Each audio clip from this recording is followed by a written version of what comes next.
মধ্যপ্রাচ্যের আকাশে এখন বারুদের গন্ধ আর কূটনীতির ধোঁয়া দুই সমান্তরালে উঠছে। একদিকে ডোনাল্ড ট্রাম্প, যিনি গদিতে ফিরেই বেশ একটা হম্বিতম্বি শুরু করেছেন। তার স্টাইলটা বরাবরই একটু আলাদা। তিনি এক হাতে যুদ্ধের দামামা বাজান, অন্য হাতে আলোচনা টেবিলে বসার দাওয়াত দেন, যাকে বলে গানবোট ডিপ্লোম্যাসি, মানে কামান দাগার প্রস্তুতি নিয়ে চা পানের আমন্ত্রণ। ঘটনাটা একটু গুছিয়ে বলা যাক। ট্রাম্প এবার ওমানকে বেছে নিয়েছেন আলোচনার জন্য। আগে কথা হওয়ার কথা ছিল তুরস্কে, কিন্তু ইরানের দাবি ভেন্যু বদলাতে হবে। ট্রাম্পও হুট করে রাজি হয়ে গেলেন, ঠিক যেন দুই জেদি মানুষের মান অভিমানের পালা। একজন বলছে ওখানে যাব না, অন্যজন বলছে আচ্ছা বাবা, তবে এখানেই এসো। তবে মাঝখান থেকে বাদ সেধেছে ইরান। তারা বলছে কোনো বিদেশি মধ্যস্থতাকারী থাকবে না, তারা একা একা কথা বলবে। সবচেয়ে মজার ব্যাপার হলো, ট্রাম্পের বিশেষ দূত স্টিভ উইটকফ আর ইরানের পররাষ্ট্রমন্ত্রী আব্বাস আরাগচির এই বৈঠকটা হতে যাচ্ছে এক চরম উত্তেজনার মাঝে। গত জুনের সেই 12 দিনের যুদ্ধ আর মিডনাইট হ্যামার অপারেশনের ক্ষত এখনও শুকায়নি। ইসরায়েল ইরানি নিউক্লিয়ার সাইটে হামলা করেছিল, যার রেশ এখনও বাতাসে ভাসছে। ট্রাম্প ওভাল অফিসে বসে সাংবাদিকদের বললেন, আমরা ওদের সাথে কথা বলছি, ওরা একটা কিছু করতে চায়। গতবার সুযোগ ছিল, কিন্তু ওরা শোনেনি, তাই আমাদের মিডনাইট হ্যামার চালাতে হয়েছিল। আমার মনে হয় না ওরা আবার সেটা দেখতে চায়। এই হ্যামার বা হাতুড়ির ভয় দেখিয়ে কি কাজ হবে? ইরান কিন্তু বেশ শক্ত ধাঁচে। ইরানের উপর ট্রাম্পের 3 শর্ত: ইউরেনিয়াম সমৃদ্ধকরণ শূন্যে নামাতে হবে, ব্যালিস্টিক মিসাইল বন্ধ করতে হবে, আর আঞ্চলিক লড়াইয়ে নাক গলানো চলবে না। ইরান বলছে এসব আমাদের সার্বভৌমত্বের উপর আঘাত। তবে ভেতরের খবর হলো, ইরান নাকি ইউরেনিয়াম নিয়ে কিছুটা নমনীয় হতে পারে, কিন্তু মিসাইল ছাড়তে নারাজ। যুক্তরাষ্ট্রের সংবাদ মাধ্যম এক্সের সংবাদদাতা বারাক রবিট বৈঠকের সম্ভাবনার কথা জানিয়ে সামাজিক যোগাযোগ মাধ্যম এক্সে পোস্ট দিয়েছেন। তার তথ্য অনুযায়ী ওমানি আলোচনায় আরব ও মুসলিম দেশগুলো যোগ দেবে কিনা তা নিয়ে আলোচনা এখনও চলছে। ট্রাম্প সতর্ক করে দিয়েছেন, কোনো চুক্তিতে না পৌঁছালে খারাপ কিছু ঘটতে পারে, যার ফলে ইসলামী প্রজাতন্ত্রের ওপর চাপ বৃদ্ধি পেয়েছে, যার ফলে বিমান হামলার পারস্পরিক হুমকির সৃষ্টি হয়েছে এবং বৃহত্তর যুদ্ধে পরিণত হওয়ার আশঙ্কা তৈরি হয়েছে। অন্যদিকে ইরান বলেছে তারা তাদের শক্তিশালী ব্যালিস্টিক ক্ষেপণাস্ত্র কর্মসূচিতে ছাড় দেবে না। আলোচনায় এটি একটি লাল রেখা বলে অভিহিত করা হচ্ছে। এদিকে সমুদ্রের নীল জলরাশি এখন আর নীল নেই। মার্কিন রণতরীগুলোর চাপে কালচে হয়ে গেছে। ইউএসএস আব্রাহাম লিঙ্কন আর তার সাঙ্গপাঙ্গরা পারস্য উপসাগরে চক্কর দিচ্ছে। ইসরায়েল আবার পেছন থেকে ট্রাম্পকে একটু খোঁচা দিচ্ছে, কখন হামলা হবে সেই চাপ কষে দিচ্ছে। ইরানের মুখপাত্র ইসমাইল বাঘাই সাহেব আবার বেশ গম্ভীর গলায় বললেন, আমেরিকা কোনো চরমপত্র বা ডেডলাইন দেয়নি, আর আমরা কারো হুমকির মুখে কথা বলি না। ইরান বসেনি, চীন আর রাশিয়ার সাথে মিলে নৌমহড়া চালাচ্ছে। শেষ পর্যন্ত কি হবে? ওমানের সেই শান্ত পরিবেশে কি কোনো পারমাণবিক চুক্তি হবে, নাকি যুদ্ধের দামামা সব স্বপ্ন চুরমার করে দেবে?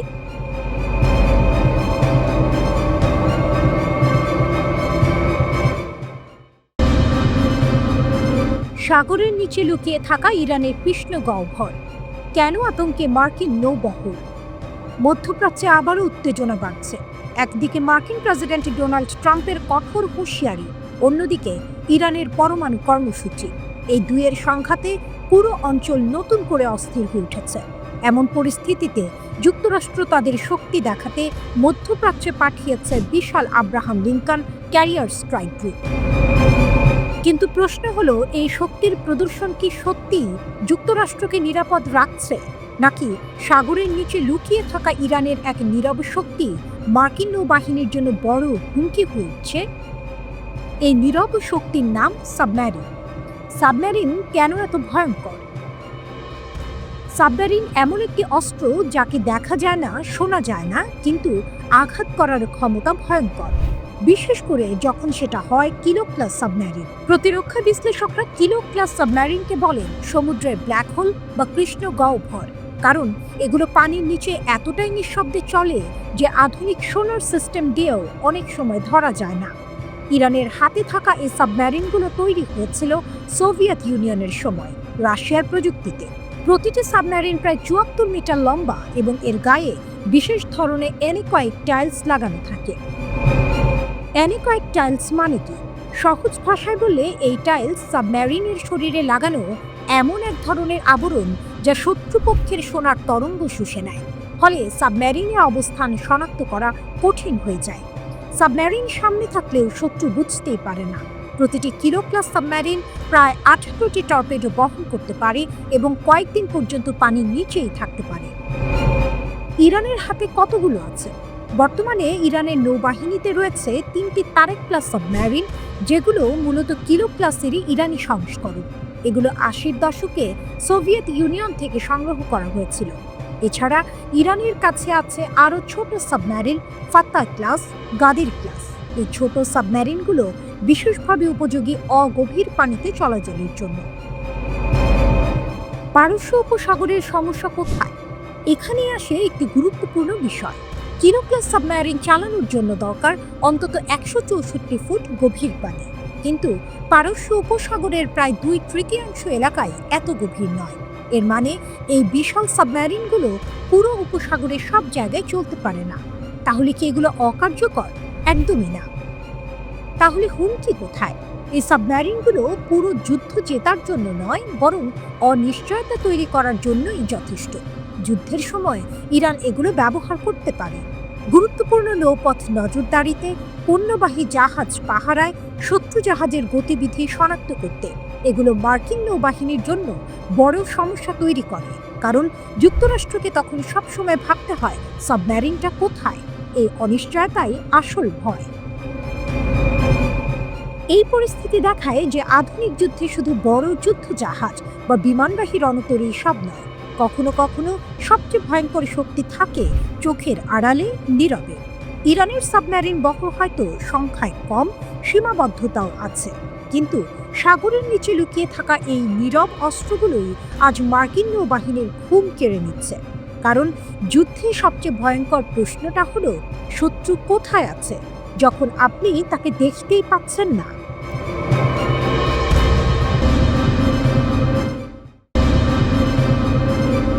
ইরান ও যুক্তরাষ্ট্রের মধ্যে ক্রমশ বাড়তে থাকা সংঘাতের ছায়া পড়েছে ইসরায়েলের উপরও।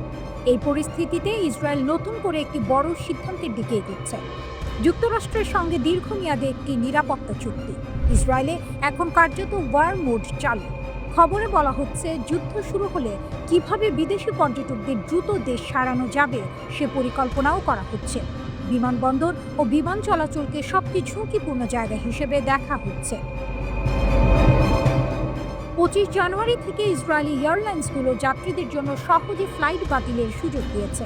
সরকারিভাবে জরুরি অবস্থা ঘোষণা না করলেও এটি স্পষ্ট ইঙ্গিত ভেতরে ভেতরে প্রস্তুতি চলছে। ইসরায়েলি সংবাদ মাধ্যম জানিয়েছে, সেনাবাহিনী সারপ্রাইজ ওয়ার অর্থাৎ হঠাৎ যুদ্ধ শুরু হওয়ার আশঙ্কাকে খুব গুরুত্ব দিয়ে দেখছে। কম সময়ের নোটিসে বড় সংঘাত শুরু হতে পারে, এই ভাবনা থেকেই সামরিক ও বেসামরিক সংস্থাগুলো একসঙ্গে কাজ করছে। ইসরায়েলের আকাশ প্রতিরক্ষা ব্যবস্থাকে সর্বোচ্চ সতর্কতায় রাখা হয়েছে, কারণ আশঙ্কা করা হচ্ছে ইরান বা তার মিত্ররা ড্রোন, ব্যালিস্টিক মিসাইল কিংবা একসঙ্গে বহু হামলা চালাতে পারে। এই অবস্থার মধ্যেই যুক্তরাষ্ট্র সামরিক শক্তি বাড়াচ্ছে। ইউএসএস আব্রাহাম লিঙ্কন বিমানবাহী রণতরী ইতোমধ্যে মধ্যপ্রাচ্যে পৌঁছেছে। এর আগে 12টি F-15E যুদ্ধ বিমান ও আকাশে জ্বালানি সরবরাহকারী বিমান জর্ডানে মোতায়েন করা হয়েছে। ডোনাল্ড ট্রাম্প নিজেই বলেছেন, ইরানের পাশে একটি বিশাল আর্মাডা পাঠানো হয়েছে। তবে প্রশ্ন হলো, ট্রাম্প কি সত্যিই যুদ্ধে যাবেন? এই প্রশ্নের উত্তর এখনো পরিষ্কার নয়। ট্রাম্প বলেছেন, পরিস্থিতি বদলাচ্ছে, তিনি সব বিকল্প খোলা রাখছেন। অন্যদিকে ইরান হুঁশিয়ারি দিয়েছে, ইউএসএস আব্রাহাম লিঙ্কন ডুবিয়ে দেওয়ার ক্ষমতা তাদের আছে। ইরানের পররাষ্ট্র মন্ত্রণালয়ের মুখপাত্র বলেছেন, কোনো যুদ্ধ জাহাজ ইরানের মনোবল ভাঙতে পারবে না। এই হুমকির জবাবে ইরান পারস্য উপসাগর ও হরমুজ প্রণালীতে আক্রমণাত্মক সাবমেরিন মোতায়েন করেছে। এটি একটি সংকীর্ণ এলাকা, যেখানে সামান্য ভুল হিসাব বড় যুদ্ধে রূপ নিতে পারে। সব মিলিয়ে চিত্রটা খুব স্পষ্ট। ইসরায়েল ভয় পাচ্ছে, যুক্তরাষ্ট্র চাপ বাড়াচ্ছে, ইরান পাল্টা প্রস্তুতি নিচ্ছে। খবরে বলা হচ্ছে, ইসরায়েল যুক্তরাষ্ট্রের সঙ্গে একটি 10 বছরের নতুন নিরাপত্তা চুক্তি করতে চায়। উদ্দেশ্য একটাই, ভবিষ্যৎকে যতটা সম্ভব নিশ্চিত করা। কারণ ইরান যদি যুক্তরাষ্ট্রের সঙ্গে যুদ্ধে জড়ায়, তাহলে তার প্রভাব সরাসরি ইসরায়েলের ওপর পড়বে। ইসরায়েল চাইছে এমন সংকটময় মুহূর্তে যেন যুক্তরাষ্ট্রের সামরিক সহায়তা নিয়ে কোনো অনিশ্চয়তা না থাকে। এই তথ্য প্রথম প্রকাশ্যে আনেন ইসরায়েলের শীর্ষ অর্থনৈতিক উপদেষ্টা, যিনি তার দায়িত্ব ছাড়ার ঠিক আগে ফিনান্সিয়াল টাইমসকে বিষয়টি জানান। তার বক্তব্য অনুযায়ী ইসরায়েল এখন শুধু মার্কিন অর্থনৈতিক সহায়তার উপর নির্ভর করতে চায় না, বরং তারা যৌথ সামরিক প্রকল্প, প্রতিরক্ষা প্রযুক্তি এবং অস্ত্র উন্নয়নে একসঙ্গে কাজ করতে চায়। সহজ করে বললে, ইসরায়েল টাকা চাই বলার জায়গা থেকে সরে এসে বলছে, চলো একসঙ্গে অস্ত্র বানাই, প্রযুক্তি বানাই। এটাকে বলা যায় সহযোগিতা বনাম সাহায্য, এক ধরনের কৌশলগত পরিবর্তন। কারণ বাস্তবতা হলো, বর্তমানে যুক্তরাষ্ট্র প্রতি বছর ইসরায়েলকে প্রায় $3.3 বিলিয়ন সামরিক সহায়তা দেয়। কিন্তু আমেরিকার অভ্যন্তরীণ রাজনীতি, বাজেট সংকট আর অগ্রাধিকারের পরিবর্তনের কারণে ভবিষ্যতে এই সহায়তা কমে যেতে পারে এমন আশঙ্কা ইসরায়েলের আছে। যুক্তরাষ্ট্র ইরান ভাষা যত তীব্র হচ্ছে, ইসরায়েল তত বেশি সতর্ক হয়ে উঠছে।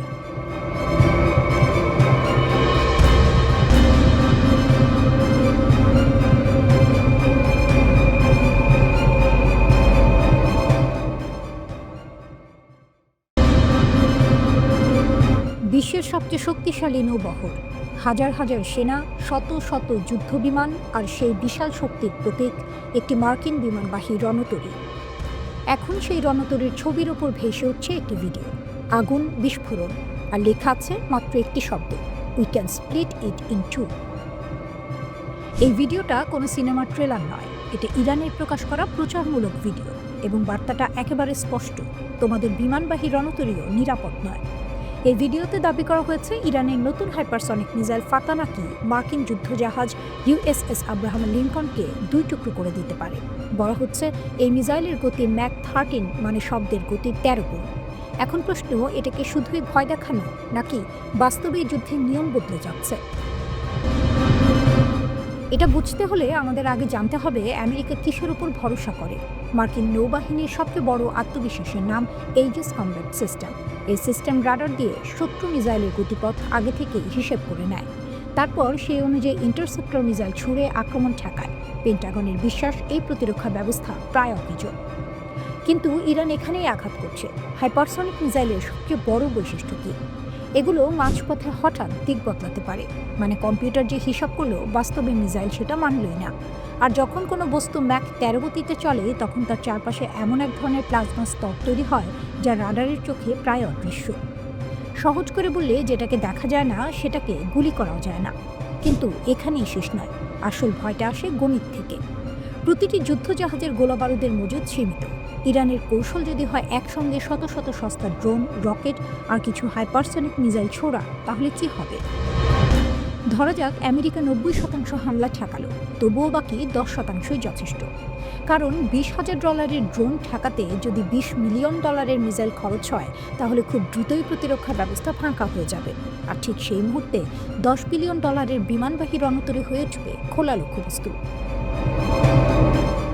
এই কারণেই অনেক সামরিক বিশ্লেষক বলছেন, আধুনিক যুদ্ধে বিমানবাহী রণতরী আর শিকারী নয়, ওরা এখন বড় ধীরগতির লক্ষ্য। আর এই উত্তেজনার মধ্যে এসেছে বড় খবর। USS আব্রাহাম লিঙ্কন দক্ষিণ চীন সাগর থেকে দিক ঘুরিয়ে এখন মধ্যপ্রাচ্যের পথে। তার সঙ্গে রয়েছে ধ্বংসকারী যুদ্ধজাহাজ, টমাহক মিসাইল, এইজিস সিস্টেম, সবকিছু। মার্কিন প্রেসিডেন্ট ডোনাল্ড ট্রাম্প নিজেই বলেছেন, আমরা একটি বিশাল নৌবহর পাঠাচ্ছি, ঠিক প্রয়োজন হলে ব্যবহারের জন্য। অন্যদিকে ইরানের বিপ্লবী গার্ড বাহিনীর কমান্ডার জেনারেল পাকপুর বলছেন, আমরা আগের যে কোনো সময়ের চেয়ে বেশি প্রস্তুত, আঙুল ট্রিগারে। আর সবচেয়ে চমক দেওয়ার মতো খবর, ইরানের সর্বোচ্চ নেতা আয়াতুল্লাহ খামেনি নাকি ইতিমধ্যে ভূগর্ভস্থ বাংকারে চলে গেছেন। যুদ্ধকালীন ব্যবস্থাপনার অংশ হিসেবে তার দপ্তরের দায়িত্ব দেওয়া হয়েছে তার ছেলেকে। একদিকে মার্কিন যুদ্ধজাহাজ এগোচ্ছে, অন্যদিকে ইরান হাইপারসনিক মিসাইল দেখিয়ে বলছে, আমরা প্রস্তুত।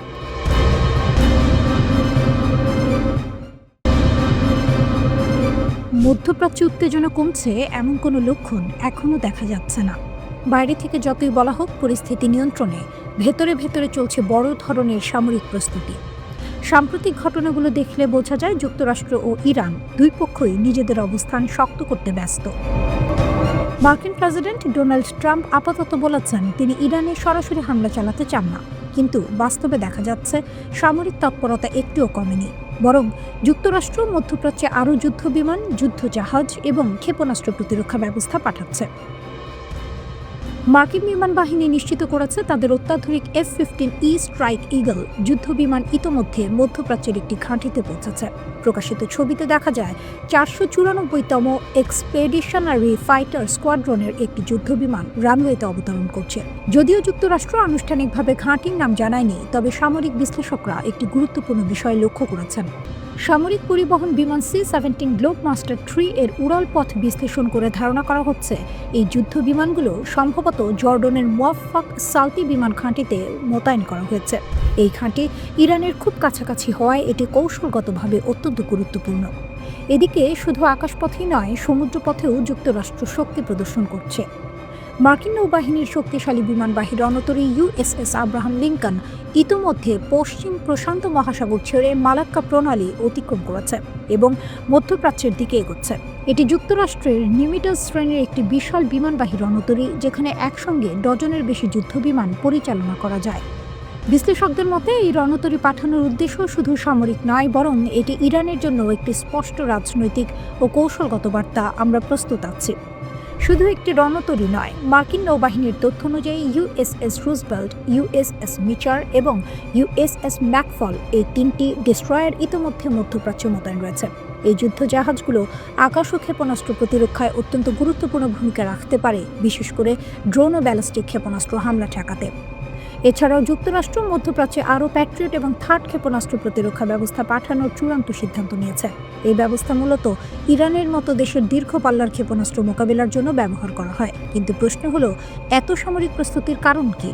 এর পেছনে বড় একটি কারণ হচ্ছে ইরানের অভ্যন্তরীণ পরিস্থিতি। দেশটিতে চলমান বিক্ষোভ দমনে ইরানি সরকারের কঠোর অভিযানে ব্যাপক প্রাণহানির অভিযোগ উঠেছে। যুক্তরাষ্ট্রভিত্তিক মানবাধিকার সংস্থা human rights activist news agency জানিয়েছে, বিক্ষোভের 25তম দিনে নিশ্চিতভাবে নিহতের সংখ্যা প্রায় 4,900 জন ছাড়িয়ে গেছে। আরও হাজার হাজার মৃত্যুর তথ্য যাচাই বাছাই চলছে। এই পরিস্থিতি নিয়ে মার্কিন প্রেসিডেন্ট ট্রাম্প বলেছেন, ইরান সরকার নাকি শত শত মানুষকে ফাঁসি দেওয়ার পরিকল্পনা করছিল। যুক্তরাষ্ট্র এর তীব্র বিরোধিতা করেছে। ট্রাম্প হুঁশিয়ারি দিয়ে বলেন, যদি সেটা হতো তাহলে সেটা তাদের জন্য খুবই খারাপ দিন হতো। তবে একই সঙ্গে তিনি এটাও বলেছেন, ভবিষ্যতে কি হবে তা এখনই বলা সম্ভব নয়। আপাতত যুক্তরাষ্ট্র পরিস্থিতি পর্যবেক্ষণ করছে। মধ্যপ্রাচ্যে যুক্তরাষ্ট্রের সামরিক উপস্থিতি যত বাড়ছে, ইরানকে ঘিরে উত্তেজনাও তত গভীর হচ্ছে। ইরানে চলমান অস্থিরতা এবং সম্ভাব্য যুদ্ধের আশঙ্কার মধ্যে এবার নতুন করে সতর্কতা জারি করেছে যুক্তরাষ্ট্র। জেরুজালেমে অবস্থিত মার্কিন দূতাবাস একটি নতুন নিরাপত্তা সতর্কবার্তা প্রকাশ করেছে, যা স্পষ্টভাবে জানিয়ে দিচ্ছে পরিস্থিতি যে কোনো সময় খারাপের দিকে যেতে পারে। মার্কিন নাগরিকদের বলা হয়েছে তারা যেন তাদের ভ্রমণ পরিকল্পনা নতুন করে পর্যালোচনা করেন এবং হঠাৎ কোনো জরুরি পরিস্থিতির জন্য প্রস্তুত থাকেন। দূতাবাস বলছে, এই সতর্কতার পেছনে রয়েছে চলমান আঞ্চলিক উত্তেজনা, যার সঙ্গে এখন সরাসরি যুক্ত হয়ে গেছে ইরানের দেশ জুড়ে চলা বিক্ষোভ এবং যুক্তরাষ্ট্র ও ইসরায়েলের বিরুদ্ধে তেহরানের ক্রমবর্ধমান হুমকি। ইরান এই মুহূর্তে কয়েক দশকের মধ্যে সবচেয়ে অস্থির সময় পার করছে। দেশ জুড়ে বিক্ষোভ, দ্রুত বিচার, কড়া নিরাপত্তা ব্যবস্থা এবং প্রতিশোধের হুঁশিয়ারি, সব মিলিয়ে পরিস্থিতি ভয়ঙ্কর রূপ নিচ্ছে। ইরানের নেতারা স্পষ্ট করে বলেছেন, যুক্তরাষ্ট্র বা ইসরায়েল যদি হস্তক্ষেপ করে তাহলে তার ফল ভোগ করতে হবে। এই বক্তব্যই পুরো অঞ্চল জুড়ে বড় সংঘাতের আশঙ্কা আরও বাড়িয়ে তুলেছে। এই প্রেক্ষাপটে ইসরায়েলে থাকা মার্কিন নাগরিকদের ব্যক্তিগত নিরাপত্তা বাড়ানোর আহ্বান জানিয়েছে দূতাবাস। সবাইকে বলা হয়েছে সতর্ক থাকতে হবে, সরকারি নির্দেশনা নিয়মিত অনুসরণ করতে হবে এবং পরিস্থিতি দ্রুত খারাপ হলে সঙ্গে সঙ্গে পদক্ষেপ নেওয়ার জন্য মানসিকভাবে প্রস্তুত থাকতে হবে। মার্কিন নাগরিকদের স্টেপ বা স্মার্ট ট্রাভেলার এনরোলমেন্ট প্রোগ্রামে নাম লেখানোর পরামর্শ দেওয়া হয়েছে, যাতে জরুরি অবস্থায় দ্রুত যোগাযোগ করা যায়। পাশাপাশি পাসপোর্ট যেন হালনাগাদ থাকে সেই বিষয়েও গুরুত্ব দেওয়া হয়েছে, কারণ হঠাৎ করেই দেশ ছাড়ার প্রয়োজন হতে পারে। এর আগে মার্কিন পররাষ্ট্র দপ্তর আরও কঠোর একটি সতর্কতা জারি করেছে। ইরানে থাকা সব মার্কিন নাগরিককে অবিলম্বে দেশ ছাড়তে বলা হয়েছে। ভাষাটি ছিল খুবই কঠিন এবং সরাসরি। বলা হয়েছে, কোনো ধরনের সাহায্য, সুরক্ষা বা উদ্ধার অভিযান আশা করা যাবে না। অর্থাৎ যদি কেউ সমস্যায় পড়ে, যুক্তরাষ্ট্র কিছুই করতে পারবে না। এখনই ইরান ছাড়ুক, এই বার্তায় কার্যত পৌঁছে দেওয়া হয়েছে মার্কিন নাগরিকদের কাছে। ইরানে চলমান বিক্ষোভ ইতিমধ্যেই ভয়াবহ রূপ নিয়েছে। পুলিশের সঙ্গে সংঘর্ষে বহু মানুষ নিহত হয়েছে। সরকার ব্যাপক ধরপাকড় শুরু করেছে। দেশের বড় অংশে ইন্টারনেট ও মোবাইল নেটওয়ার্ক বন্ধ করে দেওয়া হয়েছে। সরকারের দাবি, এসব বিক্ষোভ বিদেশি শক্তির উস্কানিতে হচ্ছে। মার্কিন ভার্চুয়াল দূতাবাস জানিয়েছে, এমনকি শুধু আমেরিকান পাসপোর্ট বহন করাও গ্রেপ্তারের কারণ হতে পারে। দ্বৈত নাগরিকদের বলা হয়েছে তারা যেন শুধু ইরানি পাসপোর্ট ব্যবহার করে দেশ ছাড়েন। যারা দেশ ছাড়তে পারছেন না তাদের নিরাপদ জায়গায় আশ্রয় নেওয়া এবং খাবার, পানি, ঔষধ মজুত রাখার পরামর্শ দেওয়া হয়েছে। এই সংকটের পেছনে রয়েছে যুক্তরাষ্ট্র, ইসরায়েল ও ইরানের মধ্যে দীর্ঘদিনের উত্তেজনা। গত গ্রীষ্মে ইরানের পারমাণবিক স্থাপনায় যুক্তরাষ্ট্র ও ইসরায়েলের হামলার পর থেকেই পরিস্থিতি আরও খারাপ হয়েছে। প্রেসিডেন্ট ডোনাল্ড ট্রাম্প দাবি করেছেন, ইরানকে পারমাণবিক অস্ত্র তৈরি থেকে আটকাতেই এই হামলা করা হয়েছে, যা ইরান অস্বীকার করছে। হোয়াইট হাউস জানিয়েছে, ট্রাম্প সব বিকল্প খোলা রেখেছেন। প্রয়োজনে সামরিক শক্তি ব্যবহার করতেও তিনি পিছপা হবেন না। ইরান পাল্টা হুঁশিয়ারি দিয়েছে, যুক্তরাষ্ট্র বা ইসরায়েল হস্তক্ষেপ করলে তাদের ঘাঁটি ও সেনারা লক্ষ্যবস্তু হবে। একই সঙ্গে ইরান দাবি করেছে তারা বিদেশি গুপ্তচর ও নাশকতার প্রমাণ পেয়েছে।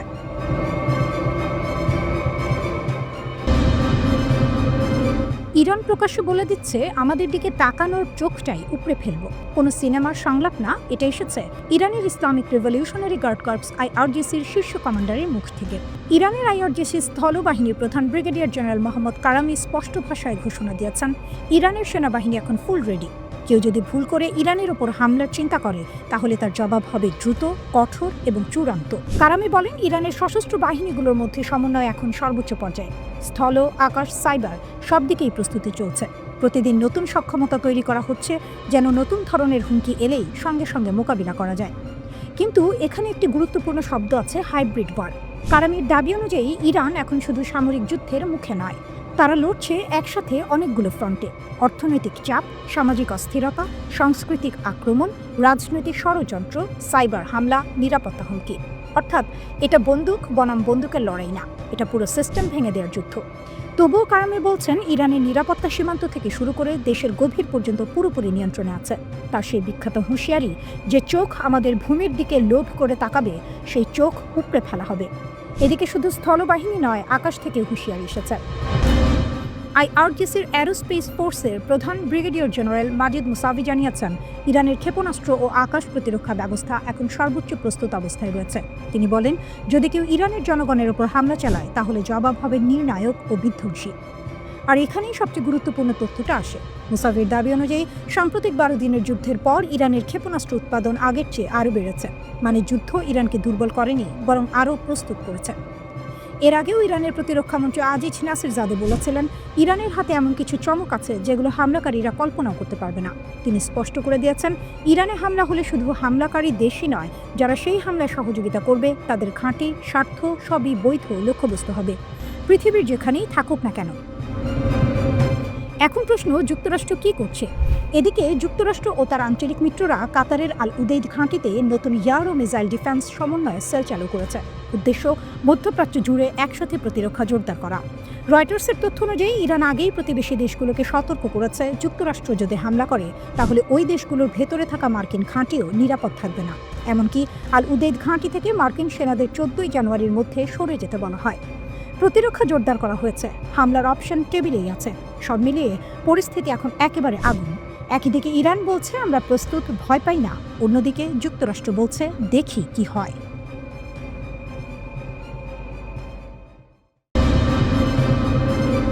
টিভিতে কিল ট্রাম্প হুমকি, ইরান যুক্তরাষ্ট্র সংঘাতকে আরও ভয়ঙ্কর দিকে যাচ্ছে। আন্তর্জাতিক রাজনীতিতে এমন একটি ঘটনা ঘটেছে যা গোটা বিশ্বকে নতুন করে ভাবতে বাধ্য করছে। ইরানের রাষ্ট্রীয় টেলিভিশনে সরাসরি এমন একটি ছবি ও বার্তা প্রচার করা হয়েছে যাকে অনেকেই যুক্তরাষ্ট্রের প্রেসিডেন্ট ডোনাল্ড ট্রাম্পের প্রতি খোলামেলা হুমকি হিসেবে দেখছেন। এই ঘটনার পরই ইরান যুক্তরাষ্ট্রকে দিয়েছে তাদের দ্বিতীয় সরাসরি সতর্কবার্তা, ট্রাম্পের হাত কেটে দেব, IRGCর হুমকি। ইরানের ইসলামিক রিভলিউশনারি গার্ড কর্পস বা IRGCর একজন শীর্ষ কমান্ডার মোহসেন রাজৌরি প্রকাশ্যে বলেন, ট্রাম্প বলেছেন তার হাত ট্রিগারে, আমরা তার হাত আর আঙুল কেটে দেব। যদি আমরা এগোই তাহলে আর কোনো যুদ্ধবিরতির কথা হবে না। এখনই থামুন, পিছু হটুন, নইলে এই অঞ্চলে আপনাদের কোনো ঘাঁটি নিরাপদ থাকবে না। এই বক্তব্য আন্তর্জাতিক সংবাদ মাধ্যমে ব্যাপক আলোড়ন তোলে। বিশেষজ্ঞরা একে ইরানের পক্ষ থেকে ট্রাম্পের প্রতি দ্বিতীয় সরাসরি হুমকি হিসেবে দেখছেন। বার-আল-আগো কি সত্যি ইরানের রাডারে? সবচেয়ে চাঞ্চল্যকর বিষয় হলো, খবর অনুযায়ী ইরানের রাষ্ট্রীয় টেলিভিশনে এমন একটি ছবি দেখানো হয় যেখানে 2024 সালের এক নির্বাচনী সমাবেশে আহত ডোনাল্ড ট্রাম্পকে দেখা যাচ্ছে। সেই ছবির সঙ্গে লেখা ছিল, এইবার লক্ষ্যভ্রষ্ট হবে না। এইবার তাকে অনেকেই সরাসরি ট্রাম্পের ব্যক্তিগত নিরাপত্তার প্রতি ইঙ্গিত হিসেবে ব্যাখ্যা করছেন। আর এখান থেকেই প্রশ্ন উঠছে, ইরান কি এখন শুধু মার্কিন সামরিক ঘাঁটি নয়, বরং ট্রাম্পের ব্যক্তিগত অবস্থান এমনকি মার আল আগো পর্যন্ত ভাবনায় রাখছে? হোয়াইট হাউসের প্রথম প্রতিক্রিয়া। এই ঘটনার পর সাংবাদিকরা হোয়াইট হাউসের প্রেস সেক্রেটারি ক্যারোলিন লেভিটকে প্রশ্ন করেন। তিনি বলেন, আমি বিষয়টি নিজে দেখিনি, আমরা এটি যাচাই করব এবং প্রেসিডেন্ট ও তার জাতীয় নিরাপত্তা টিমকে বিষয়টি খতিয়ে দেখতে বলবো। যুক্তরাষ্ট্র কি সত্যি হামলা খুব কাছাকাছি ছিল? আরেকটি গুরুত্বপূর্ণ প্রশ্ন ছিল, যুক্তরাষ্ট্র কি সত্যি ইরানে হামলা চালাতে যাচ্ছিল? এই প্রশ্নের উত্তরে প্রেস সেক্রেটারি বলেন, অনেক খবরই এসেছে অজ্ঞাত সূত্র থেকে। আসলে প্রেসিডেন্ট কি করবেন সেটা কেবল প্রেসিডেন্ট নিজেই জানেন। তবে তিনি পরিস্থিতি খুব কাছ থেকে পর্যবেক্ষণ করছেন এবং সব অপশন এখনও টেবিলে আছে। কেন সবাই এখন যুদ্ধ চায় না? খেয়াল করার বিষয় হলো, এই উত্তেজনার মধ্যেও ইসরায়েল ও যুক্তরাষ্ট্রের মিত্র কিছু আরব দেশ ট্রাম্পকে সরাসরি হামলা থেকে বিরত থাকতে বলেছে। কারণ ইরানে বড় হামলা হলে পুরো মধ্যপ্রাচ্য অস্থির হয়ে উঠতে পারে, তেল ও গ্যাসের দাম ভয়াবহভাবে বাড়তে পারে, হরমুজ প্রণালী ঝুঁকিতে পড়তে পারে। সবচেয়ে বড় কথা, একটি যুদ্ধ শুরু হলে তার নিয়ন্ত্রণের বাইরে চলে যাওয়ার সম্ভাবনা খুব বেশি। এই মুহূর্তে ইরান ও যুক্তরাষ্ট্র দুপক্ষই শক্ত বার্তা দিচ্ছে, কিন্তু বাস্তবে কেউই হয়তো যুদ্ধ চায় না।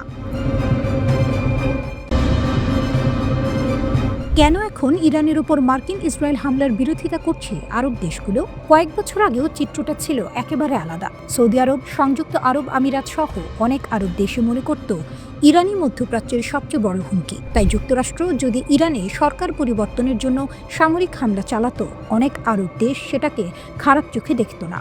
কিন্তু 2025 সালের শেষে এসে পরিস্থিতি নাটকীয়ভাবে বদলে গেছে। আজ সেই আরব দেশগুলোই যারা একসময় ইরানের বিরোধী ছিল, এখন যুক্তরাষ্ট্রকে অনুরোধ করছে ইরানের উপর হামলা করবেন না। প্রশ্ন হলো, হঠাৎ এই বদল কেন? এর উত্তর লুকিয়ে আছে ইসরায়েলের সাম্প্রতিক আচরণে। ইসরায়েলের গ্রেটার ইসরায়েল পরিকল্পনা গত প্রায় 2.5 বছর ধরে আরব নেতারা এক ভয়ঙ্কর বাস্তবতা সামনে থেকে দেখছেন। ইসরায়েল শুধু গাজায় হামলা চালাচ্ছে না, বরং ধীরে ধীরে পুরো অঞ্চলে নিজেদের প্রভাব বিস্তৃত করছে। ইসরায়েলের কিছু কট্টর নেতা প্রকাশ্যেই বলেছেন তাদের লক্ষ্য একটি গ্রেটার ইসরায়েল, যার সীমানাকে ইরাকের ইউফ্রেটিস নদী থেকে মিশরের নীল নদ পর্যন্ত। এই চিন্তাধারার বাস্তব প্রতিফলন আমরা দেখেছি গাজায় ভয়াবহ গণহত্যা, পশ্চিম তীরে অবৈধ বসতি বাড়ানো, সিরিয়া ও লেবাননের ভূখণ্ডে সরাসরি হামলা। কিন্তু সবচেয়ে বড় ধাক্কা আসে 2025 সালের সেপ্টেম্বর মাসে। কাতারে ইসরায়েলের হামলা আরবদের চোখ খুলে দেয়। সেই মাসে ইসরায়েল সরাসরি হামলা চালায় কাতারে, যে দেশটি আবার যুক্তরাষ্ট্রের ঘনিষ্ঠ মিত্র। আরব নেতারা তখন বুঝে যান আজ কাতার, কাল কে। এর আগে 2025 সালের জুনে ইসরায়েলের চাপে যুক্তরাষ্ট্র ইরানের ওপর বিমান হামলা চালায়, যার লক্ষ্য ছিল ইরানের পারমাণবিক কর্মসূচি ধ্বংস করা। এই ঘটনাগুলো একসঙ্গে আরব বিশ্বকে স্পষ্ট বার্তা দেয় ইসরায়েল এখন পুরো অঞ্চলে একক আধিপত্য চায়। আরব দেশগুলোর আরেকটি হিসাব খুব বাস্তব। ইরান এমনিতেই দুর্বল হয়ে পড়েছে, কঠোর নিষেধাজ্ঞায় অর্থনীতি নড়বড়ে, মার্কিন ইসরায়েল হামলায় সামরিক সক্ষমতা ক্ষতিগ্রস্ত, সিরিয়ায় আসাদ সরকারের পতন, হিজবুল্লাহ মারাত্মক চাপে। আরব নেতাদের মতে এত দুর্বল ইরানের ওপর আবার হামলা অপ্রয়োজনীয়, বরং ইরান যদি পুরোপুরি ভেঙে পড়ে তাহলে তার ফলাফল হবে ভয়াবহ। গৃহযুদ্ধ, শরণার্থী সংকট, জঙ্গিবাদের বিস্তার, যা শেষ পর্যন্ত আরব দেশগুলোকেই ভুগতে হবে। তেল, গ্যাস আর হরমুজ প্রণালী। আরব দেশগুলোর সবচেয়ে বড় দুশ্চিন্তা হলো অর্থনীতি। ইরানে হামলা হলে পাল্টা প্রতিক্রিয়ায় হরমুজ প্রণালী বন্ধ হয়ে যেতে পারে, তেল ও গ্যাস সরবরাহের ভয়াবহ সংকট তৈরি হবে, দাম আকাশচুম্বী হবে। মিশরও আতঙ্কিত, কারণ ইরানে অস্থিরতা বাড়লে লোহিত সাগর ও সুয়েজ খাল ঝুঁকিতে পড়বে, যা মিশরের অর্থনীতির মেরুদণ্ড। বদলে যাওয়া শত্রুর তালিকা। সবচেয়ে বড় পরিবর্তনটি এসেছে হুমকি মূল্যায়নে। একসময় সৌদি আরবের প্রধান শত্রু ছিল ইরান, কাতারের শত্রু ছিল সৌদি, মিশরের চোখে কাতার ছিল অস্থিরতার উৎস। আজ সেই সমীকরণ ভেঙে গেছে। আজ অধিকাংশ আরব দেশের চোখে সবচেয়ে বড় হুমকি ইসরায়েল, কারণ সীমান্ত মানে না, আন্তর্জাতিক আইন মানে না, প্রকাশ্যে ভূখণ্ড দখলের কথা বলে।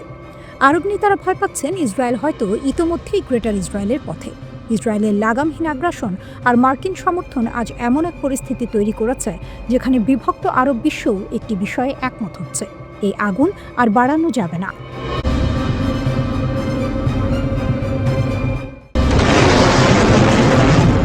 যুক্তরাষ্ট্রের সঙ্গে সম্পর্ক খারাপ হওয়ার পর ইরান সরাসরি হুমকি দিয়েছে প্রয়োজনে তারা মধ্যপ্রাচ্যের বিভিন্ন মার্কিন সামরিক ঘাঁটিতে হামলা চালাতে পারে। এই ঘোষণার পর উপসাগরীয় দেশগুলোতে আতঙ্ক ছড়িয়ে পড়ে, কারণ এসব দেশে বহু মার্কিন ঘাঁটি রয়েছে। কিন্তু বিশ্লেষকদের মতে একটি মার্কিন ঘাঁটি আছে যেটিকে ইরান সম্ভবত কখনোই আঘাত করবে না। সেই ঘাঁটিটি হলো তুরস্কের ইনসারলিক এয়ারবেস। প্রশ্ন হলো, ইরান যখন কাতার, বাহরাইন, ইরাক বা কুয়েতের মার্কিন ঘাঁটিগুলোকে হুমকি দিচ্ছে, তখন তুরস্কের ইনসারলিক ঘাঁটিকে কেন রেড লাইন ধরা হচ্ছে? এর পেছনে কয়েকটি বড় কারণ আছে। প্রথমত, ইনসারলিক একটি সাধারণ মার্কিন ঘাঁটি নয়, এটি যুক্তরাষ্ট্র ও ন্যাটোর একটি যৌথ সামরিক ঘাঁটি।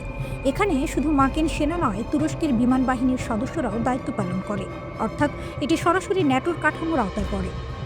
এই ঘাঁটি অবস্থিত তুরস্কের আদানা শহরের কাছে। ভৌগোলিকভাবে এটি ইরান, ইরাক ও সিরিয়ার খুব কাছাকাছি। ফলে মধ্যপ্রাচ্যের যে কোনো সংকটে যুক্তরাষ্ট্র ও ন্যাটো এখান থেকে খুব দ্রুত প্রতিক্রিয়া জানাতে পারে। ইনসারলিকে নিয়মিতভাবে যুদ্ধ বিমান, জ্বালানি বহনকারী ট্যাঙ্কার বিমান, পরিবহন বিমান ও নজরদারি বিমান মোতায়েন থাকে। এখান থেকে নজরদারি, আকাশে জ্বালানি সরবরাহ এবং জরুরি সামরিক অভিযানের প্রস্তুতি নেওয়া হয়। কিন্তু সবচেয়ে সংবেদনশীল বিষয়টি হলো, এই ঘাঁটিতে মার্কিন পারমাণবিক অস্ত্র রয়েছে। খোলা সূত্রের তথ্য অনুযায়ী ইনসারলিকে 20 থেকে 50টি পর্যন্ত B-61 পারমাণবিক বোমা সংরক্ষিত আছে। এগুলো ন্যাটোর নিউক্লিয়ার শেয়ারিং ব্যবস্থার অংশ। এই কারণেই সামরিক বিশেষজ্ঞরা বলছেন, ইনসারলিকে হামলা মানে শুধু যুক্তরাষ্ট্র নয়, পুরো ন্যাটো জোটের সঙ্গে সরাসরি সংঘাতে জড়িয়ে পড়া। কারণ তুরস্ক ন্যাটোর সদস্য, আর ন্যাটোর আর্টিকেল 5 অনুযায়ী কোনো একটি সদস্য রাষ্ট্রে হামলা হলে সেটাকে পুরো জোটের ওপর হামলা হিসেবে ধরা হয়।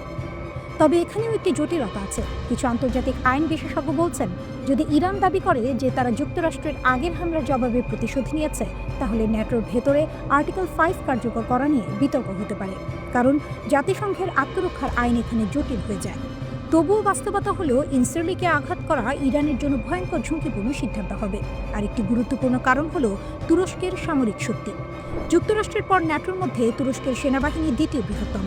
2026 সালের গ্লোবাল ফায়ার পাওয়ার র্যাঙ্কিংয়ের তুরস্ক বিশ্বের শীর্ষ 10টি সামরিক শক্তির একটি, যেখানে ইরান অনেক পিছিয়ে। তুরস্কের নিজস্ব ড্রোন যেমন বায়রাক্তার TB2, আনকা, আকিনসি ইতিমধ্যেই বিভিন্ন যুদ্ধে কার্যকারিতা প্রমাণ করেছে। পাশাপাশি রয়েছে অভিজ্ঞ যুদ্ধ বিমান বাহিনী। বিশ্লেষকদের মতে, যদি ইরান তুরস্কের মাটিতে হামলা চালায়, তাহলে আঙ্কারা আরও শক্তভাবে ওয়াশিংটনের পাশে দাঁড়াবে। এতে ইরান কূটনৈতিকভাবে আরও একঘরে হয়ে পড়বে। অন্যদিকে যুক্তরাষ্ট্রের মধ্যপ্রাচ্যে প্রায় 40 থেকে 50 হাজার সেনা রয়েছে। কাতারের আল উদেদ ঘাঁটি, বাহরাইনের নৌ ঘাঁটি, সংযুক্ত আরব আমিরাত, সৌদি আরব, ইরাক, কুয়েত সব জায়গায় মার্কিন উপস্থিতি রয়েছে। এমনকি মার্কিন রণতরী USS আব্রাহাম লিঙ্কনকেও মধ্যপ্রাচ্যে পাঠানো হয়েছে।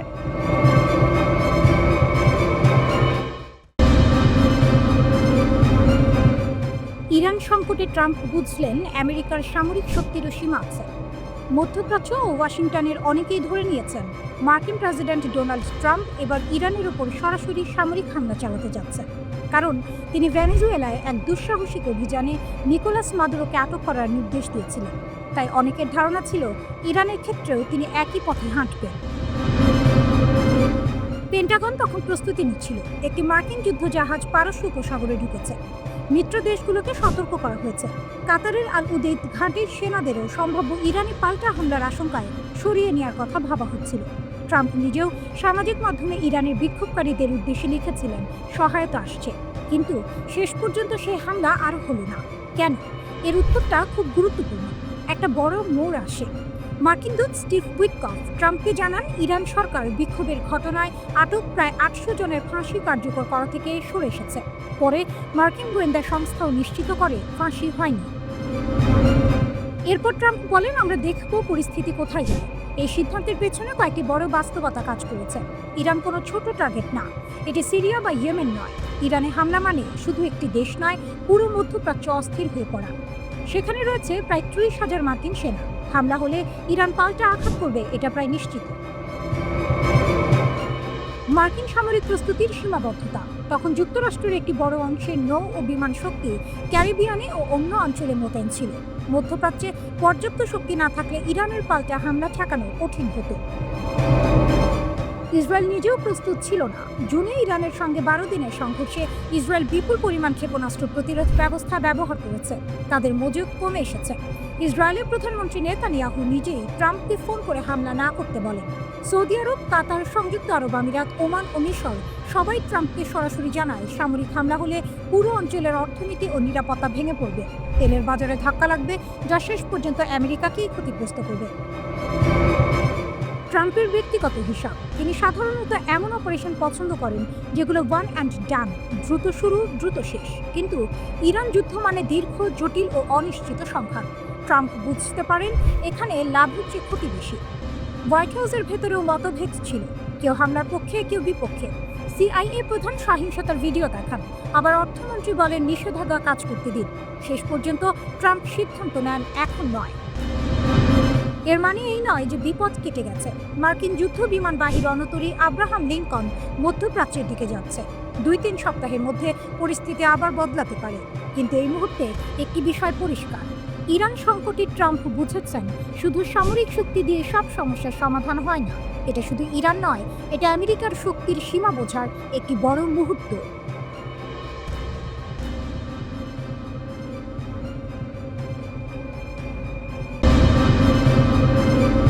যুক্তরাষ্ট্র কি ইরানের সর্বোচ্চ নেতাকে হত্যার পরিকল্পনা করছে? জল্পনার মাঝে ইরানের কড়া বার্তা। সাম্প্রতিক সময়ে যুক্তরাষ্ট্র ও ইরানের সম্পর্ক আবারও ভয়ঙ্কর মোড়ে পৌঁছেছে। আন্তর্জাতিক গণমাধ্যমে গুঞ্জন ছড়িয়েছে যুক্তরাষ্ট্র নাকি ইরানের সর্বোচ্চ নেতা আয়াতুল্লাহ আলী খামেনিকে লক্ষ্য করে বড় ধরনের হামলার কথা ভাবছে। যদিও এ বিষয়ে এখনও কোনো আনুষ্ঠানিক ঘোষণা নেই, তবে ওয়াশিংটনের বক্তব্য আর তেহরানের প্রতিক্রিয়া পরিস্থিতিকে আরও উত্তপ্ত করে তুলেছে।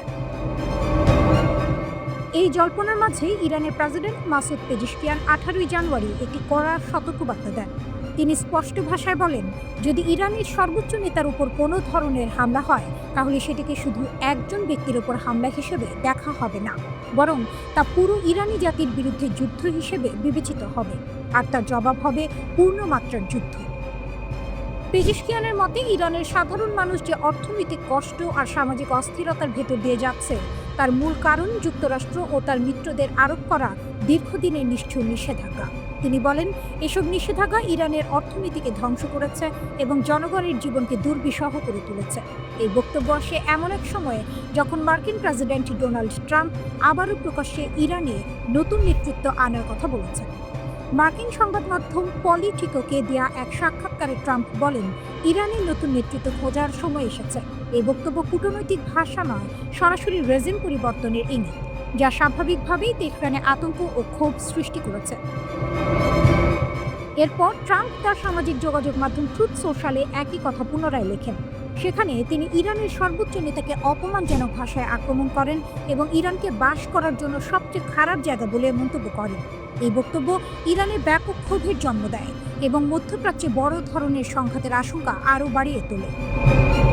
এই প্রেক্ষাপটে ইরানের সর্বোচ্চ নেতা আয়াতুল্লাহ আলী খামেনি এক দীর্ঘ ভাষণে সরাসরি যুক্তরাষ্ট্রকে দায়ী করেন ইরানের অভ্যন্তরীণ অস্থিরতার জন্য।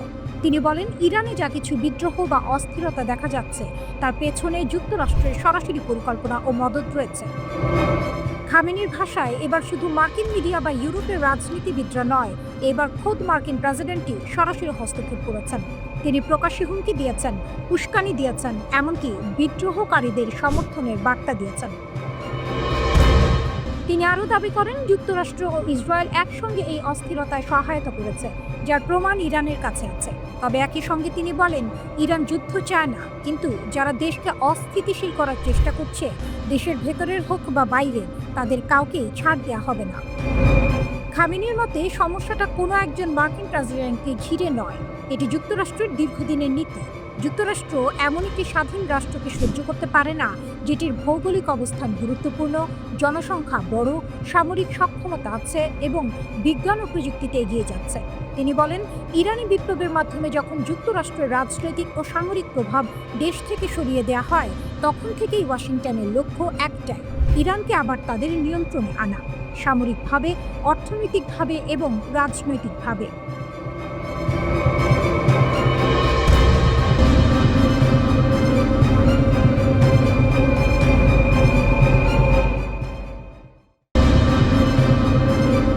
ইরান কি সত্যিই ট্রাম্পকে হত্যা করার হুমকি দিচ্ছে?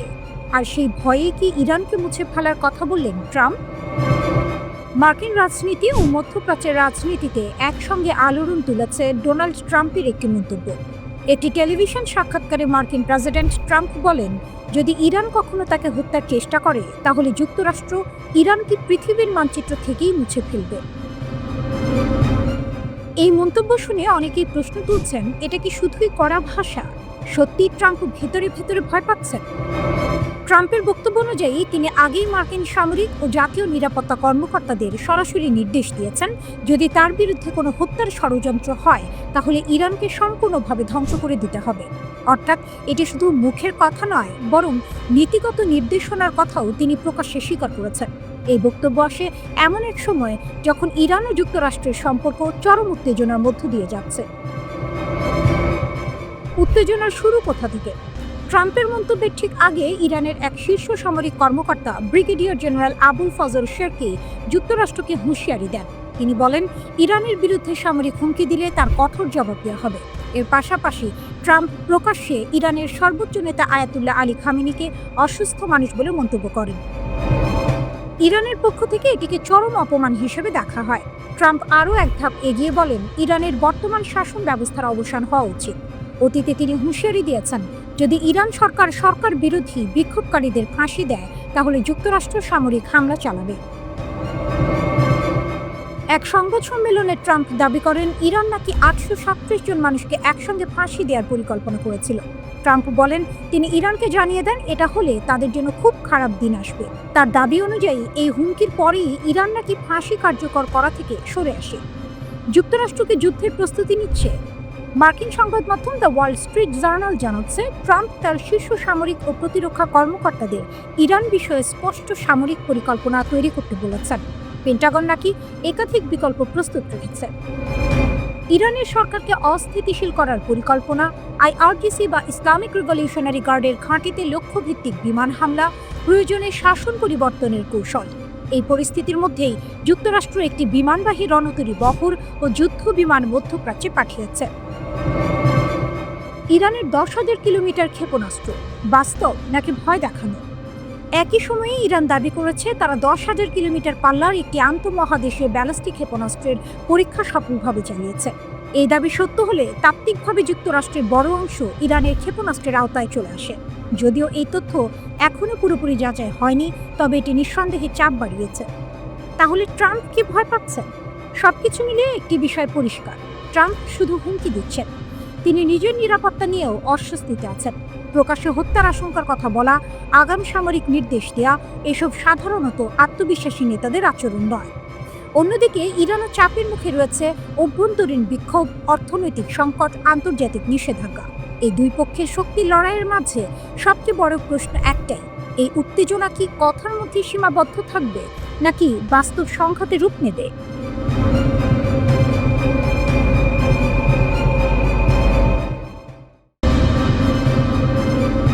ট্রাম্প কি ইরান নিয়ে আবার বড় কিছু ইঙ্গিত দিলেন? ফ্রি ইরান মন্তব্যের আড়ালে কি লুকিয়ে আছে? ডোনাল্ড ট্রাম্প এমন একজন নেতা যিনি প্রায়ই এমন মন্তব্য করেন যার অর্থ পরিষ্কার নয়, কিন্তু প্রভাব অনেক গভীর। একটি ঘটনায় আবারও বিশ্ব রাজনীতি ধাঁধায় পড়ে গেছে, কারণ ট্রাম্প ইরান নিয়ে এমন একটি ইঙ্গিত দিয়েছেন যা নতুন করে ভয় ও অনিশ্চয়তা তৈরি করেছে। 19 জানুয়ারি ট্রাম্প সামাজিক যোগাযোগ মাধ্যমে ফক্স নিউজের একটি সাক্ষাৎকারের ভিডিও শেয়ার করেন। সেখানে বিশ্লেষক মার্ক থিয়াসন বলেন, ট্রাম্প হয়তো ভবিষ্যতে ফ্রি ইরান, ফ্রি হাভানা ও ফ্রি কারাকাস সফর করতে পারেন। কথাটির অর্থ পরিষ্কার, এই দেশগুলোতে সরকার পরিবর্তন হলে ট্রাম্প সেটিকে নিজের বড় রাজনৈতিক অর্জন হিসেবে দেখাতে চান। এই ভিডিওটি ট্রাম্প নিজে শেয়ার করায় প্রশ্ন উঠছে, তিনি কি সত্যিই ইরানের সরকার পরিবর্তনের কথা ভাবছেন? এটা কি শুধুই রাজনৈতিক বার্তা? এই ইঙ্গিত এমন এক সময় এলো যখন যুক্তরাষ্ট্র ও ইরানের সম্পর্ক আগে থেকে অত্যন্ত উত্তপ্ত। মধ্যপ্রাচ্যে মার্কিন ঘাঁটিগুলো সতর্ক অবস্থায় আছে, আর ইরানও লাগাতার কড়া বার্তা দিচ্ছে। ইরানের এক শীর্ষ সামরিক কর্মকর্তা brigadier general Abul Fazal Cherki যুক্তরাষ্ট্রকে সরাসরি হুঁশিয়ারি দেন। তিনি বলেন, ট্রাম্প যদি উত্তেজনা আরও বাড়ান তাহলে যুক্তরাষ্ট্রকে ভয়াবহ পরিণতির মুখে পড়তে হবে। ইরানের অভিযোগ, ট্রাম্প তাদের সর্বোচ্চ নেতা আয়াতুল্লাহ আলী খামেনিকে অসুস্থ মানুষ বলে অপমান করেছেন। পলিটিকোকে দেয়া এক সাক্ষাৎকারে ট্রাম্প বলেন, ইরানের নতুন নেতৃত্ব দরকার এবং চলমান বিক্ষোভ তার কথারই প্রমাণ। ইরানের দৃষ্টিতে এসব বক্তব্য শুধুই মতামত নয়, এগুলো সরাসরি হুমকি। ব্রিগেডিয়ার জেনারেল শেরকি আরও এক ধাপ এগিয়ে বলেন, ইরান ট্রাম্পের কথাবার্তাকে হালকাভাবে নেয় না। তবে তিনি হুঁশিয়ারি দেন, যদি কেউ ইরানের সর্বোচ্চ নেতার দিকে হাত বাড়ায় তাহলে শুধু সেই হাত কাটা হবে না, বরং পুরো দুনিয়া আগুনে জ্বলবে। তিনি বলেন, এটি কোনো স্লোগান নয়, এটি বাস্তব প্রতিশ্রুতি। ইরানের ওপর আক্রমণ হলে শত্রুদের জন্য কোনো জায়গা নিরাপদ থাকবে না। এর আগের দিন অর্থাৎ 18 জানুয়ারি ইরানের প্রেসিডেন্ট মাসুদ পেজেশকিয়ান বলেন, খামেনির ওপর হামলা মানে ইরানের বিরুদ্ধে সর্বাত্মক যুদ্ধ ঘোষণা। খামেনির সরাসরি অভিযোগ, 17 জানুয়ারি আয়াতুল্লাহ খামেনি নিজেও ট্রাম্পের বিরুদ্ধে কড়া ভাষায় কথা বলেন। তিনি ট্রাম্পকে অপরাধী বলে আখ্যা দেন এবং বলেন, যুক্তরাষ্ট্র সরাসরি ইরানের ভেতরের অস্থিরতায় হস্তক্ষেপ করছে। খামেনির দাবি, ট্রাম্প প্রকাশ্যে হুমকি দিয়েছেন, বিক্ষোভকারীদের উৎসাহ দিয়েছেন এবং এমনকি সামরিক সহায়তার কথা বলেছেন। তার মতে, যুক্তরাষ্ট্র ইচ্ছাকৃতভাবে তরুণদের ব্যবহার করে ইরানে বিশৃঙ্খলা তৈরি করছে। 10,000 কিলোমিটার ক্ষেপণাস্ত্র, বাস্তব হুমকি। এই উত্তেজনার মধ্যেই ইরান দাবি করেছে তারা 10,000 কিলোমিটার পাল্লার একটি আন্তঃমহাদেশীয় ব্যালিস্টিক ক্ষেপণাস্ত্র সফলভাবে পরীক্ষা করেছে। যদি এই দাবি সত্য হয়, তাহলে যুক্তরাষ্ট্রের রাজধানী ওয়াশিংটন পর্যন্ত ইরানের ক্ষেপণাস্ত্র পৌঁছাতে পারে। অর্থাৎ ইরানের সামরিক সক্ষমতা তখন শুধু মধ্যপ্রাচ্যেই সীমাবদ্ধ থাকবে না। তবে এখনও এই দাবির স্বাধীন কোনো প্রমাণ নেই। বিশ্লেষকরা বলছেন, ইরানের বক্তব্য যাচাই করা হয়নি। তাহলে আসল বার্তাটা কি? সবকিছু মিলিয়ে একটি বিষয় পরিষ্কার, ট্রাম্প ও ইরান দুই পক্ষই একে অপরকে চাপের মধ্যে রাখতে চাইছে। ট্রাম্পের রহস্যময় বার্তা যেমন ভয় তৈরি করছে, তেমনি ইরানের হুমকিও বাস্তব উদ্বেগ বাড়াচ্ছে।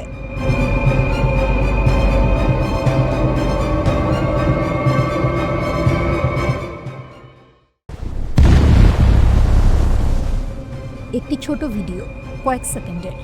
একটি জাহাজ আগুনে জ্বলছে আর ক্যাপশনে মাত্র একটি শব্দ, সুন, অর্থাৎ শিগগিরই। এই ভিডিওটা প্রকাশ করেছে ইয়েমেনের হুথি বিদ্রোহীরা। এখন প্রশ্ন হলো, একটা ভিডিওতেই এত আতঙ্ক কেন? কারণ হুথিরা সাধারণ কোনো গ্রুপ নয়। গত 2 বছরে তারা লোহিত সাগরে 100-র বেশি হামলা চালিয়েছে বাণিজ্যিক ও সামরিক জাহাজের ওপর। তাদের দাবি ছিল, গাজা যুদ্ধে ইসরায়েলের উপর চাপ তৈরি করাই ছিল লক্ষ্য। যুদ্ধবিরতির পর এই হামলা কিছুটা থেমেছে, কিন্তু হুথিরা কখনো বলেনি যে তারা পুরোপুরি থেমে গেছে। বরং তারা বারবার বলেছে যে কোনো সময় আবার শুরু হতে পারে। আর লোহিত সাগর কেন এত গুরুত্বপূর্ণ? কারণ বিশ্বের প্রায় 12% বৈশ্বিক বাণিজ্য এই পথ দিয়ে হয়। ইউরোপ, এশিয়া, আফ্রিকার মধ্যে জ্বালানি, খাদ্য, পণ্য সবকিছুই এই রুটের ওপর নির্ভরশীল। এখানে সমস্যা মানেই গোটা বিশ্বের প্রভাব। এখন আসি সবচেয়ে গুরুত্বপূর্ণ অংশে। এই ভিডিও প্রকাশের সময় এই খবর এসেছে, একটি মার্কিন বিমানবাহী রণতরী মধ্যপ্রাচ্যের দিকে এগোচ্ছে। যুক্তরাষ্ট্র, ইরান এবং তার মিত্রদের নিয়ে ক্রমেই কঠোর অবস্থান নিচ্ছে। মার্কিন প্রেসিডেন্ট ডোনাল্ড ট্রাম্প প্রকাশ্যে হুমকি দিয়েছেন, ইরান বা তার মিত্ররা যদি আক্রমণ চালায় তাহলে তার জবাব দেওয়া হবে সামরিক শক্তিতে। অনেক বিশ্লেষক বলছেন, এই রণতরীর অগ্রযাত্রা শুধুই প্রতিরক্ষা নয়, এটি একটি বার্তা। এমনকি কেউ কেউ বলছেন এটি হয়তো একটি অঘোষিত সময়সীমা এবং এখানেই পরিস্থিতি আরও ভয়ঙ্কর হয়ে ওঠে। এই ঘটনার ঠিক একদিন আগে ইরাকের একটি শক্তিশালী শিয়া সশস্ত্র গোষ্ঠী কাতাইব হিজবুল্লাহ একটি বিবৃতি দেয়, কিন্তু এটা সাধারণ বিবৃতি ছিল না, এটা ছিল অনেকটা যুদ্ধের প্রস্তুতির ঘোষণা। তারা স্পষ্টভাবে বলে, ইরানের পক্ষে যুদ্ধে নামতে তারা প্রস্তুত। শুধু ইরাক নয়, তারা সারা বিশ্বের তথাকথিত প্রতিরোধ যোদ্ধাদের প্রস্তুত থাকতে আহ্বান জানায়। তাদের ভাষা ছিল খুবই কড়া।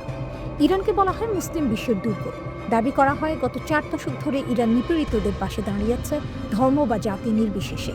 অন্যদিকে যুক্তরাষ্ট্র ও ইসরায়েলকে চিত্রিত করা হয় এমন শক্তি হিসেবে যারা ধ্বংস ও দমন চালাতে চায়। সবচেয়ে ভয়ঙ্কর অংশটি আসে শেষে। বিবৃতিতে বলা হয়, ইরানের বিরুদ্ধে যুদ্ধ মানে হবে হঠাৎ ও ভয়াবহ পরিণতি। এমনকি সরাসরি বলা হয়, এই অঞ্চলে তোমাদের কিছুই অবশিষ্ট থাকবে না। বিশেষজ্ঞরা বলছেন, পুরো বিষয়টা বুঝতে হলে আমাদের বড় ছবিটা দেখতে হবে।